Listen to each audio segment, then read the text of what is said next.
After the enormous success of the Rings of Power Casio mods, I decided to do another creative video and customize some Casioks this time. And hopefully this video will bring more than one subscriber. On a serious note, I did receive a lot of cool accessories from SKX mods, and I have cases, straps, bracelets, dials, hands and chapter rings. What can I say? All the ingredients to create a good soup. But first we have to figure out how to disassemble a Casiok and then remove the dial and the hands.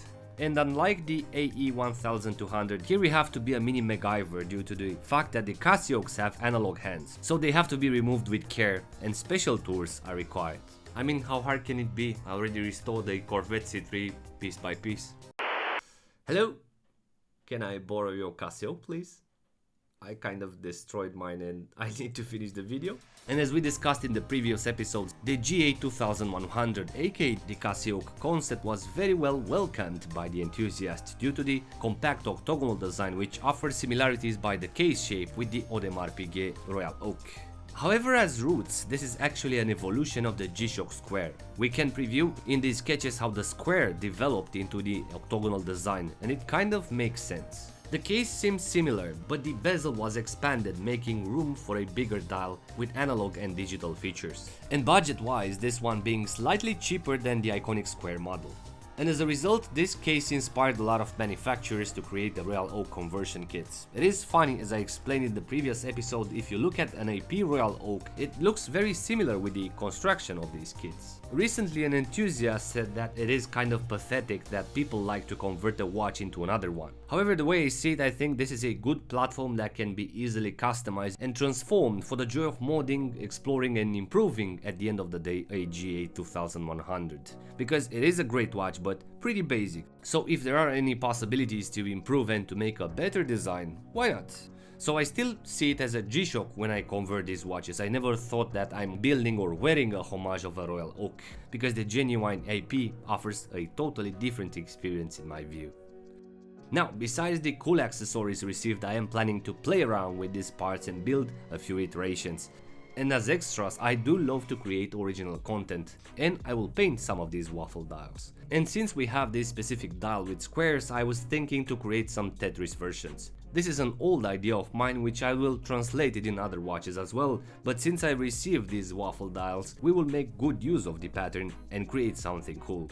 For those who don't know what Tetris is, at the beginning of the 90s there was a dedicated device similar to Game Boy which offered either Snake, Tetris or other games. Now, we have two Casio GA2100, one is mine and one is borrowed. So hopefully my friend will not be bothered to see that I'm tearing apart his watch into pieces, fingers crossed. For both these Casios, I have two brand new SKX mod kits, a stainless steel version and a black version. Kind of the same combo that I made for the Rings of Power ones. And here as well, besides the outer case swap, we will make the extra procedure and replace the dials with the SKX mod waffle ones, which are customized by myself. And as for the Tetris artwork, the process of making these bricks and follow the waffle pattern is freaking difficult. You have to paint and then correct the shape with a liner until each brick looks okay. The first one will be made on a positive dial, with colored bricks and outlines, just to ensure consistency and create sufficient contrast with the silver dial.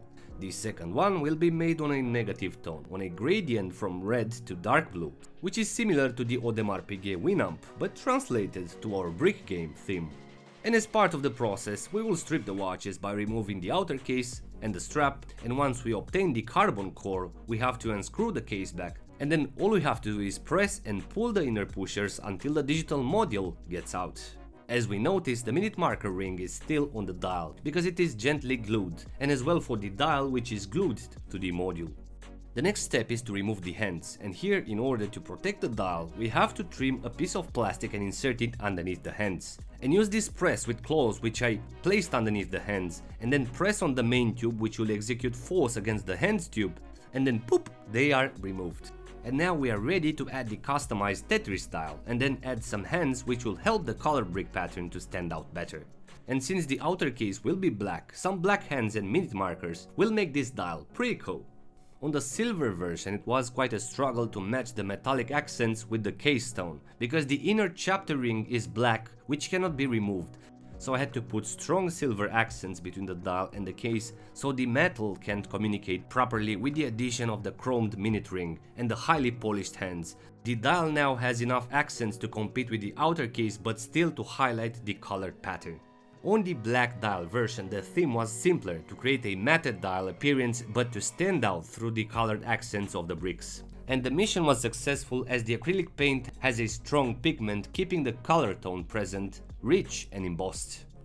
Now to put the modules back on the cases and close the case back properly, here you can see that I'm using some signed CASIOK outer case backs which they sit above the original case back using the same screw holes. And the extra case back will make the watch thicker, but I kinda love how the entire volume of the case with the case back looks like. I'm overall super pleased, but let's rewind our efforts and see the results.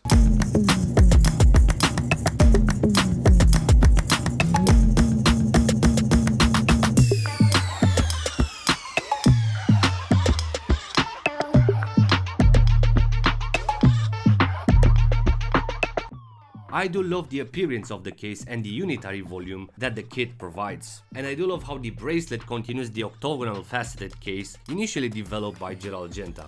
An interesting point looking at the construction and the finishing perspective, I would say that these kits are pretty good compared to a genuine Royal Oak. An SKX mod kit is around $100 where a Royal Oak case can end up being, I don't know, 100 times more. And then the straps offered are very good. These are silicone straps with inserts. They're super comfortable and they blend very well with the case joints. And I do love how they're integrated with those end links. And as a conclusion, I'm super happy with the results, and I think these two Casioks look indeed customized, quite far from the original models, but equally not closer to a Royal Oak AP.